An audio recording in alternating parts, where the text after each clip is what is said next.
Hey guys, welcome to Iggy's Toy Parade and Soldier Review. This is your host, Iggy. Yay. Thank you for that. All right, guys, today I'm showing you armies in plastic, and I got two time periods and two different locations of Africa, and we're combining them together so that we can just do one video. First up, we're going to look at British. Well, let's see. Let me show you the box since I've got it handy here. The Gordon Relief Expedition 1884-1885, Mounted Infantry Set Number 1, which is a pretty cool set. Let me show you. This is my favorite figure right up here in the front. It's an officer with binoculars. Isn't that cool, guys? I really like that one. And then, of course, there's three men with their... guys, sorry, got stuck there. They got their rifles slung on their shoulders there. And I really like these. These are cool. I would recommend these. What I like about them is that the figure and the saddle is one casting, so that you just... Let me show it to you. I keep getting my arm stuck on this box. It's hot in here today. All right, we're going to take a look at one of these so you can see what I mean. It's better to show you than to try and explain it. Oops, where'd he go? Here it is. Okay. All right, there's our camel. You'll notice that he's got a... there we go. He's got a hole for a plug there. Here's our figure. And... wait, that doesn't look right, does it? Let's cover that up. That looks kind of... There we go. That's better. Sorry about that. I try and keep this G-rated. You know, what's sad about this is it's G-rated, but look at all these camel toes. I don't know. You guys need to put some shoes on. Okay. So you get three figures like this, and then, of course, the figure with the binoculars. I think you guys would like these. They're pretty cool. I like the color they were cast in. Now, the original Camel Corps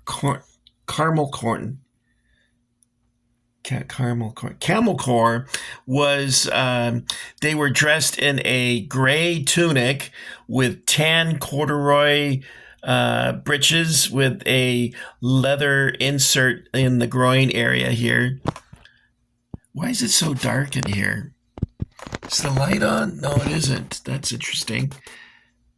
Should I put it on? What do you think, guys? By the way, this is my second video. My first one, I had so much history in it that it got to be 30 minutes long. I thought, oh my God, I got to cut this short. So that's why I'm doing it over again. What was I talking about? Anyway, I don't want to get into the weeds like I did in the last video.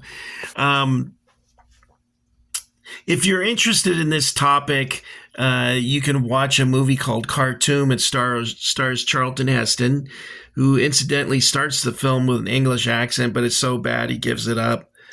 For some reason, Americans have trouble doing an English accent, although Englishmen have no problem doing American accents.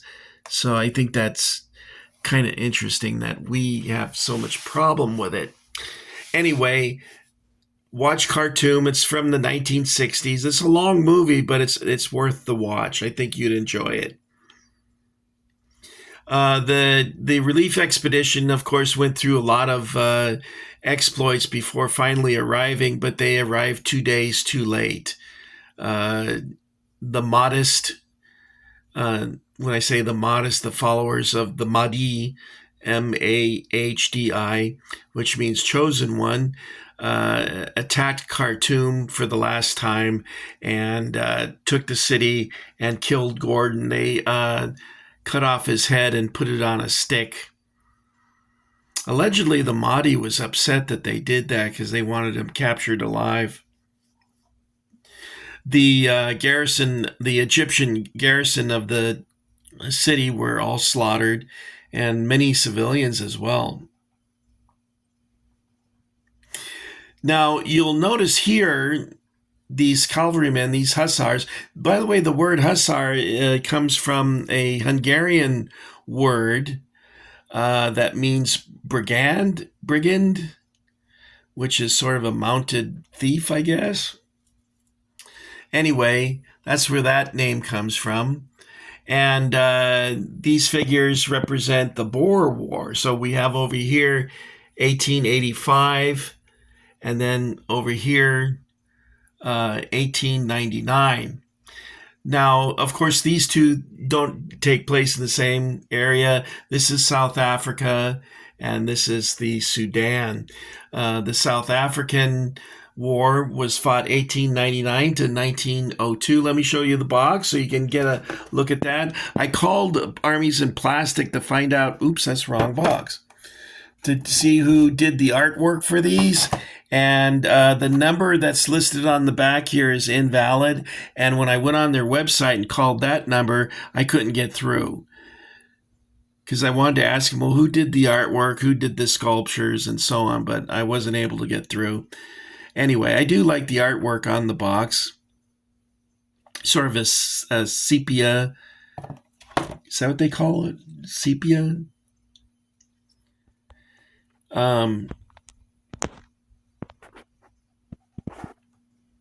There, that's what I want to show you.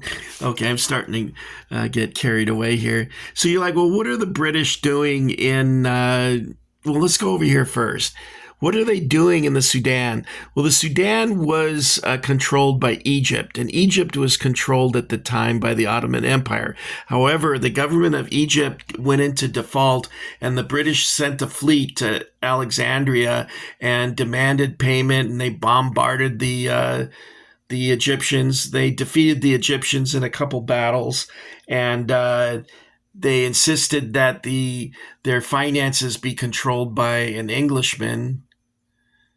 What was his name? Baring? I don't remember anymore. But so anyway, when the Mahdist revolt started, the English became concerned, and so they sent their general Gordon, who had experience with the Sudan, back to Khartoum to evacuate the Egyptian garrison and also the Europeans. However, Gordon said, no, I can hold this place.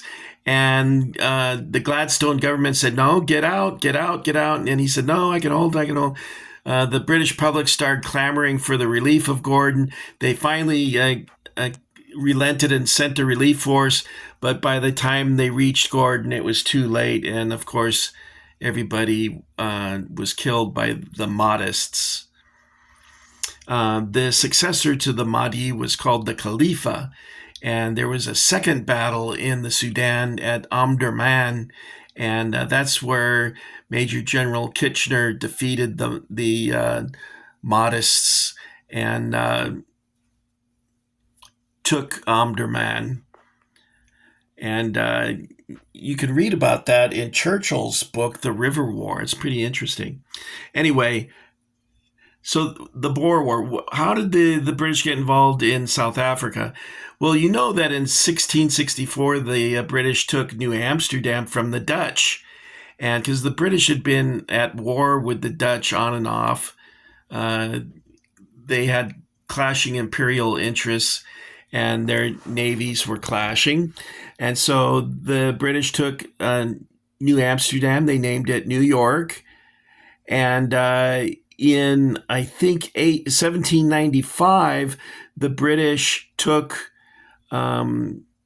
Cape Town, South Africa. They were worried that because the French had taken the Netherlands, that they would then go ahead and take their possessions around the world. So the British, to forestall that, they occupied South Africa, and then in 1814 they just formally took it over. The Dutch, I think in the 1840s, because the British moved up the coast to Natal, to Durban, Natal, And the Dutch like, we don't like you guys, so we're moving into the interior. And they formed the Orange Free State and the Transvaal Republic. And they, after the Zulu War, the British felt like, well, you guys owe us, and we're going to take over this area. And the Dutch said, the Boers said, no. By the way, Boer just means farmer. And oh, by the way, I once talked to someone from South Africa. And I said, oh, are you a Boer? And they got really mad at me. Apparently, English South Africans don't like Dutch South Africans, which I think is interesting. They kind of look down on them as being hicks or something. What was I saying? I got carried away there. Oh, but the Boers defeated the British in two separate battles. They embarrassed the British quite readily. So then, in the British, there was a raid called the Jameson Raid in 1895, where about 500 British settlers went on a raid to try and seize control of the colony, and the Dutch said no, and that was an embarrassment. And because the goal of the English was to connect all of Africa from Egypt to Cape Town, Cairo to Cape Town. However, the Transvaal Republic was in the way, and also German East Africa. So if they got rid of the Dutch, they would only have to deal with the Germans after that. Okay, so there was a discovery of gold and diamonds in South Africa. So suddenly the British became very interested in annexing that. Under some pretext, they went to war, and the Boers really gave them a bloody nose. They laid siege to 3 different towns, Ladysmith, Mafeking, and Kimberley, and they defeated the British at Colenso, place called Colenso, and they also captured Winston Churchill, of all people. There was a armored train that was going towards Colenso, and the Boers ambushed it, and in the subsequent attack, they captured a great many British prisoners, including Winston Churchill, who then later escaped, an incredible journey, by the way, and he then later was elected to Parliament based on his exploits in South Africa. So that's how the British got into war in South Africa, which these figures here represent, and then in the Sudan. Now, God, I hope this video is starting to turn just as long as the other one. I like these figures a lot. There's only one that I don't care for. It's this one here. His sword looks like he's hoarding. The sword looks like he's holding a board or a rifle. See that? It just doesn't look right. Everything else about the figure is fine. The guy with the bugle here, he's pretty cool. Wait, is that the one? Where's the bugle?